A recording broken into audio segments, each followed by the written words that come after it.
ಎಲ್ರಿಗೂ ನಮಸ್ಕಾರ. ನನ್ನ ಹೆಸರು ಮಂದಾರ ಅಂತ. ಈ ಹಿಂದೆ ಬ್ಲಿಂಕ್ ಸಿನಿಮಾ ಅಥವಾ old Maang Achar and co ಇದರಲ್ಲಿ ಕಾಣಿಸ್ಕೊಂಡಿದ್ದೀನಿ.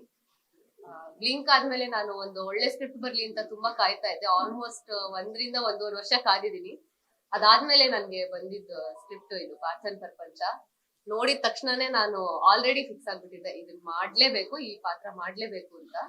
ನಂದು ಒಂದು ಜೆನ್ಸಿ ಪಾತ್ರ ಮಾಡ್ತಾ ಇದೀನಿ. ಜೆನ್ಸಿ ಹುಡುಗಿ, ಅದು ಒಂದ್ ಸ್ವಲ್ಪ ಅನ್ಎಕ್ಸ್ಪ್ಲೋರ್ಡ್ ಅಂತ ಅನ್ನಿಸ್ತು ನನ್ಗೆ. ಯಾಕೆಂದ್ರೆ ಈಗ ಒಂದ್ ಮಿಲೇನಿಯಲ್ ಅಥವಾ ಒಬ್ರು ಜೆನೆಕ್ಸ್ ಒಂದ್ ಜೆನ್ಸಿ ಪಾತ್ರ ಇಟ್ಕೊಂಡು ಕಥೆ ಬರೀತಾರೆ ಅಂದ್ರೆ ಅದು ಯಾವಾಗ್ಲೂ ಒಂದು, ಅಂದ್ರೆ ಆ ಪಾತ್ರಗಳು ಯಾವಾಗ್ಲೂ ಒಂದು ಕೆಟ್ಟ ರೀತಿನೇ ಇರುತ್ತೆ. ಏ ಜೆನ್ಸಿ ಅನ್ನೋದು ಅದೊಂದು ಕೇವಲವಾಗೇನೆ ಮಾತಾಡಿರೋದನ್ನ ನೋಡಿರೋದು. ಬಟ್ ಇಷ್ಟು ಚೆನ್ನಾಗಿ ಒಂದು ಜೆನ್ಸಿ ಕ್ಯಾರೆಕ್ಟರ್ನ ಅವ್ರದ್ದು ಜೆನ್ಸಿನ it's not just the lifestyle, ಅದನ್ನ ಹೊರತಾಗಿ ಅವ್ರು ಏನ್ ಯೋಚನೆ ಮಾಡ್ತಾರೆ, ಅವ್ರು ಪ್ರಪಂಚನ ಯಾವ ತರ ನೋಡ್ತಾರೆ, ಯಾವ ತರ ಬದುಕ್ತಾರೆ, ಯಾಕೆ ಹಾಗೆ ಬದುಕ್ತಾರೆ ಅನ್ನೋದನ್ನ ತುಂಬಾ ಚೆನ್ನಾಗಿ ಯೋಚನೆ ಮಾಡಿ ಬರ್ದಿರೋಂತ ಒಂದು ಪಾತ್ರ ಇದು. ಅದಕ್ಕೆ ಅನಿವಾರ್ಯ ಅವ್ರಿಗೆ ಥ್ಯಾಂಕ್ಸ್ ಹೇಳ್ಬೇಕು. ಅದನ್ನ ಅಷ್ಟೇ ಚೆನ್ನಾಗಿ ನಮ್ಮ ಹರ್ಷ ಸರ್ ಎಕ್ಸಿಕ್ಯೂಟ್ ಮಾಡಿದ್ದಾರೆ, ಇನ್ನು ಮಾಡ್ತಾ ಇದ್ದಾರೆ. ವೆರಿ ಬ್ಯೂಟಿಫುಲ್ಲಿ ಡನ್, ತುಂಬಾ ಚೆನ್ನಾಗಿ ಮಾಡಿದ್ದಾರೆ ಆಲ್ರೆಡಿ. ಹಾಗೇನೆ ಸೀತಾ ಮ್ಯಾಮ್ ಥ್ಯಾಂಕ್ಸ್ ಹೇಳ್ಬೇಕು. ಯಾಕೆಂದ್ರೆ ನನ್ಗೆ ಕತೆ ಕೇಳಿದ ತಕ್ಷಣ ಫಸ್ಟ್ ತುಂಬಾ ಖುಷಿ ಆಯ್ತು and I was very shocked.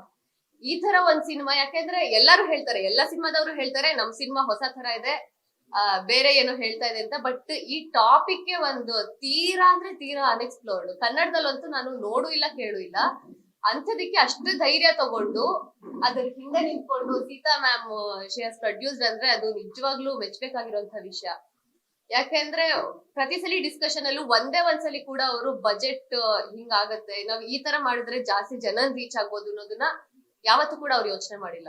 ಇದನ್ನ ನಾವ್ ಈ ತರ ಹೇಳಿದ್ರೆ ಅದು ಜನರು ಯಾವ ತರ ಅರ್ಥ ಮಾಡ್ಕೊಳ್ತಾರೆ, ಅದರಿಂದ ಸೊಸೈಟಿಗೆ ಹೇಗ್ ಇಂಪ್ಯಾಕ್ಟ್ ಆಗತ್ತೆ ಅನ್ನೋದನ್ನ ತುಂಬಾ ಯೋಚನೆ ಮಾಡಿದ್ದಾರೆ ನಮ್ ರೈಟರ್ಸ್ ಆಗಿರ್ಬೋದು ಅಥವಾ ಮ್ಯಾಮ್ ಆಗಿರ್ಬೋದು.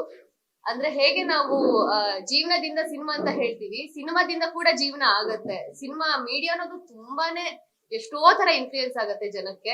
ಅದನ್ನ ತುಂಬಾ ಸೂಕ್ಷ್ಮವಾಗಿ ಅರ್ಥ ಮಾಡ್ಕೊಂಡು ನಿಂತಿದ್ದಾರೆ ಈ ಕತೆ ಹಿಂದೆ ಸೀತಾ ಮ್ಯಾಮ್.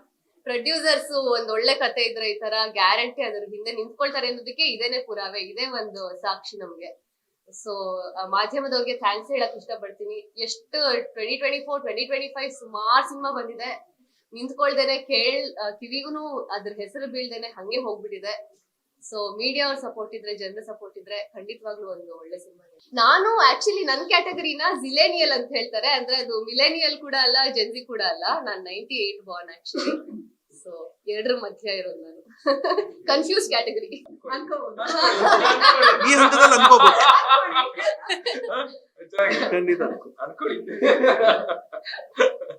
ಮೇಜರ್ ಕಾರಣ ಹೌದು, ಖಂಡಿತವಾಗ್ಲೂ ಅದೇನೆ. ಒಂದು ಇದು ಏನಂತಾರೆ, ಲೈಟ್ ಲ್ಯಾಂಪ್ ಎಫೆಕ್ಟ್ ಅಂತ ಹೇಳ್ತಾರೆ ಫ್ರೆಂಚ್ ಅಲ್ಲಿ. ಅಂದ್ರೆ ಒಂದು ಹುಡುಗಿ ಕ್ಯಾರೆಕ್ಟರ್ ಒಂದ್ ಸಿನಿಮಾದಲ್ಲಿ ಲೈಟ್ ಲ್ಯಾಂಪ್ ಇಂದ ರಿಪ್ಲೇಸ್ ಮಾಡಿದಾಗ ಕತೆ ಕೊನೆ ಮತ್ತೆ ಕತೆ ಮೊದಲು ಎರಡು ಚೇಂಜ್ ಆಗ್ಲಿಲ್ಲ ಅಂದ್ರೆ might as well have that lamp ಅಂತ ಹೇಳ್ತಾರೆ.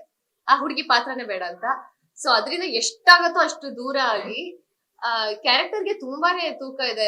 ಮೋರ್ ದೆನ್ ಒಂದು ಹೀರೋಯಿನ್ ಅಂದ್ರೆ ಅದು ಹೀರೋ ಸುತ್ತೋ ತರ ಪಾತ್ರನೇ ಆಗಿರಬಹುದು, ಅದ್ರದ್ದೇನೆ ಒಂದು ಯೋಚನೆ ಇರಬಾರ್ದು. ಆ ತರ ಒಂದು ಇವಾಗ ತುಂಬಾ ಚೇಂಜ್ ಆಗ್ತಿದೆ ಇಂಡಸ್ಟ್ರಿಲೂ ಕೂಡ. So many people are moving away from that. ಬರ್ತಿರೋ ಕಥೆಗಳನ್ನು ಕೇಳಿ ತುಂಬಾ ಖುಷಿ ಆಗ್ತಿದೆ. ನಮ್ writers they are evolving so much. ತುಂಬಾ ಒಳ್ಳೆ ಪಾತ್ರಗಳು ಬರೀತಾ ಇದಾರೆ ಇವಾಗ ಫೀಮೇಲ್ಗೆ ಎಷ್ಟೊಂದ್ ಕಡೆ. ಇದೂನು ಒನ್ ಆಫ್ ದೆಮ್ ಅಂತ ಅನ್ನಿಸ್ತು. ಹಾಗಾಗಿ